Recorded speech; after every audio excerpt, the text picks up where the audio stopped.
नमस्ते आप सभी को। मुझे बहुत ही खुशी हुई कि यह क्वेश्चन मुझे कमेंट में मिली है। मैं चाहती हूँ कि ऐसे ही क्वेश्चंस मुझे कमेंट्स में मिलती रहे और मैं उन सारे क्वेश्चंस को सॉल्व करती रहूँ आप सभी के लिए।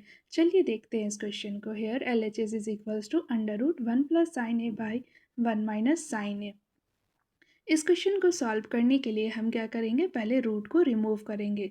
जब रूट को रिमूव करेंगे तो न्यूमरेटर और डिनोमिनेटर दोनों को ही मल्टीप्लाई करेंगे √1 + sin a से। देखिए, न्यूमरेटर को जब मल्टीप्लाई करेंगे √1 + sin a से और डिनोमिनेटर को भी जब मल्टीप्लाई करेंगे 1 + sin a से, तो ये कुछ इस प्रकार दिखेगी। √1 + sin a into √1 + sin a in denominator √1 - sin a into √1 + sin a। √1 + sin a into √1 + sin a ये बन जाएगी √1 + sin a की होल स्क्वायर और डिनोमिनेटर में √1 - sin a into √1 + sin a रह जाएगी। नाउ इसे ध्यान से देखें, 1 + sin a की होल स्क्वायर है और यहाँ पर रूट लगी है। जब रूट को रिमूव करेंगे तो यहाँ डबल होनी चाहिए, इट मीन्स ये है स्क्वायर लगी है, जिस वजह से ये रूट रिमूव हो जाएगी।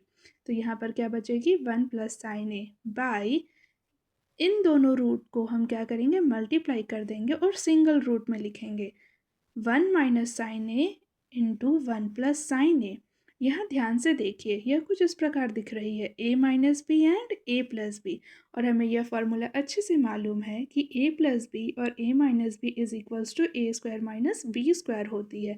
हम इसी फॉर्मूले को अप्लाई करेंगे और इस स्टेप में लिखेंगे 1 + sin a by √1 - sin² a means a - b and a + b is equals to a² - b²। Now 1 + sin a by √cos² a, ये cos² a कहाँ से आ गई, हमें ये फॉर्मूला याद है कि 1 - sin² a is equals to cos² a होती है। तो हम क्या करेंगे, 1 - sin² a की जगह cos² a को लिखेंगे। अब नेक्स्ट स्टेप में 1 + sin a बाई, यहाँ देखिए √cos² a है। अब हमें यह रूट को रिमूव करनी है, जिसके लिए हमें यहाँ स्क्वायर चाहिए और यहाँ पर है, तो हम क्या करेंगे, सिर्फ cos a लिखेंगे। अब क्योंकि हमें sec a + tan a चाहिए और ये हमारी sec a + tan a नहीं है, हम क्या करेंगे, इसे स्प्लिट करेंगे। स्प्लिट करेंगे मतलब बांट देंगे। यहाँ पर क्या कर देंगे, 1 + cos a + sin a by cos a। अब 1/cos a + sin a by cos a को देख करके यह फॉर्मूला हमें याद होती है, 1/cos a is equals to sec a and sin a by cos a is equals to tan a।